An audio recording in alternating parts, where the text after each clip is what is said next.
বাংলার প্রত্যেকটা গণতন্ত্রপ্রেমী মানুষকে ধন্যবাদ জানাই। সাথে সাথে ধন্যবাদ জানাই রাজ্যের তৃতীয়বার যিনি মুখ্যমন্ত্রী হয়েছেন মমতা ব্যানার্জিকে। মানুষের রায়কে ধন্যবাদ জানিয়ে মানুষ তেনাকে পছন্দ করেছেন। অতএব আমরা চেয়েছিলাম যে এমন একটা বাংলা, যে বাংলায় শিক্ষা, স্বাস্থ্য, কর্মসংস্থান, মানুষ হয়তো আমাদের উপরে বিশ্বাস না করে মমতা ব্যানার্জির উপর বিশ্বাস রেখেছেন, আস্থা রেখেছেন। তাই মানুষের বিশ্বাসকে আমরা ধন্যবাদ জানাই এবং ভাঙড়বাসীকে বিশেষভাবে ধন্যবাদ জানাচ্ছি যে আইএসএফ প্রার্থী নওশাদ সিদ্দিকীকে তেনাদের মূল্যবান ভোটটা দিয়ে জিতানোর জন্য। পাশাপাশি সংযুক্ত মোর্চার প্রত্যেকটা প্রার্থীকে যে যেখানে যেভাবে ভোট দিয়েছেন প্রত্যেকটা ভোটারকে আমি ধন্যবাদ জানাচ্ছি। এর পাশাপাশি অত্যন্ত দুঃখের সাথে আমি যেটা বলতে চাইছি, ভোট পরবর্তী রাজ্যের বিভিন্ন জায়গায় যে হিংসা চলছে, হিংসাটা অত্যন্ত দুঃখজনক। গণতন্ত্রের উৎসবে মানুষ নেমেছিল, সেই উৎসবে হার জিত থাকবে। আমরা হেরেছি, টিএমসি জিতেছে। স্বাভাবিক, টিএমসি পার্টিকে মানুষ পছন্দ করেছে। তাই টিএমসি পার্টির প্রত্যেকটা কর্মীদেরকেও আমি ধন্যবাদ জানাচ্ছি যে আপনাদেরকে মানুষ পছন্দ করেছে। নিশ্চয়ই আপনাদের কর্মকাণ্ড তেনাদের ভালো লেগেছে, তাই আপনাদেরও ধন্যবাদ। কিন্তু ভোট পরবর্তীতে যে হিংসাটা চলছে এটা অত্যন্ত দুঃখজনক। গণতন্ত্রের উৎসবকে মানুষ আতঙ্কের উৎসবে পরিণত হয়ে যাচ্ছে। আজকে বিভিন্ন জায়গায় জিসিপি দিয়ে ঘর ভাঙা হচ্ছে এবং এই মারপিট হতে হতে দেগঙ্গার বিধানসভাতে কদমগাছিতে হাসানুজ্জামান বলে একজন আইএসএফ এর সমর্থক, তাকে অস্ত্র দিয়ে কুপিয়ে তাকে হত্যা করা হয়েছে নৃশংসভাবে। অত্যন্ত দুঃখজনক। এটা গণতন্ত্রের উৎসবে তার অংশগ্রহণ নেওয়ার জন্য তাকে আজকে মৃত্যুর করে চলে যেতে হলো।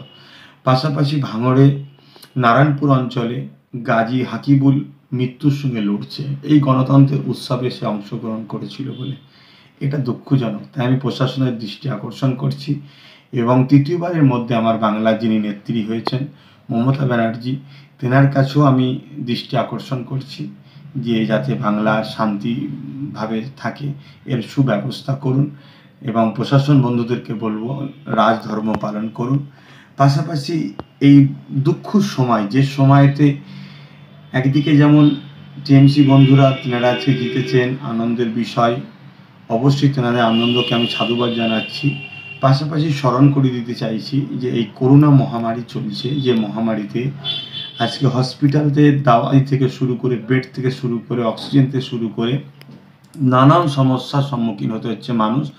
অর্থাৎ এত মানুষের করোনা হচ্ছে যেখানে ঠিকভাবে সমস্ত সুযোগ সুবিধা মানুষ দিয়ে উঠতে পারছে না, মেডিকেল ঠিকভাবে সেখানে সাপ্লাই দিতে পারছে না, স্বাস্থ্য সেভাবে পরিচালনা ঠিকভাবে করতে পারছে না, রাস্তাতে মৃত্যুর মিছিল চলছে। এরকম একটা সময়ে যেভাবে আজকে বাংলা জুড়ে গণতন্ত্র উৎসবের রেজাল্টের বাইর হওয়ার পরে যে প্রতিহিংসা চলছে, আমার বড় ভয় হচ্ছে মানুষ যদি এই প্রতিহিংসা অব্যাহত থাকেন, মানুষ নিজের যান বাঁচাবার জন্যে, তাহলে হয়তো সেই আন্দোলনের রাস্তা যদি বেছে নেয়, তারা যদি রোডে নেমে পড়ে, গণমিছিলে নেমে পড়ে, প্রতিরোধের গণতান্ত্রিক প্রক্রিয়া আন্দোলনে নেমে পড়ে, আমি আশঙ্কা বোধ করছি, ভয় হচ্ছে, তাহলে এই করোনা মহামারী আরও ভয়ানক রূপ ধারণ করবে, যেটা আমার বাংলার জন্য, আমার দেশের জন্য বড় ক্ষতি হবে। তাই সব দলের মানুষকে বলবো ধৈর্যের সাথে শান্তি বজায় রাখুন। হার জিত হতেই পারে।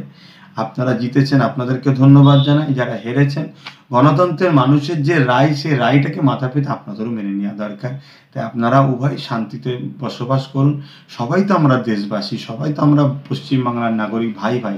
একে অপরকে হিংসার সাথে মারপিট করা এটা গণতন্ত্রের উৎসবের বেখিলাফ। তাই আমি অনুরোধ করব আবার একবার প্রশাসন বন্ধুদের কাছে এবং রাজ্য সরকারের দৃষ্টি আকর্ষণ করব যে আপনাকে মানুষ বেছে নিয়েছে বাংলায় শান্তি বজায় রাখার জন্য। আপনার যেটা করা কর্তব্য সেটা আপনি করবেন, অবশ্যই করবেন আশা রাখছি।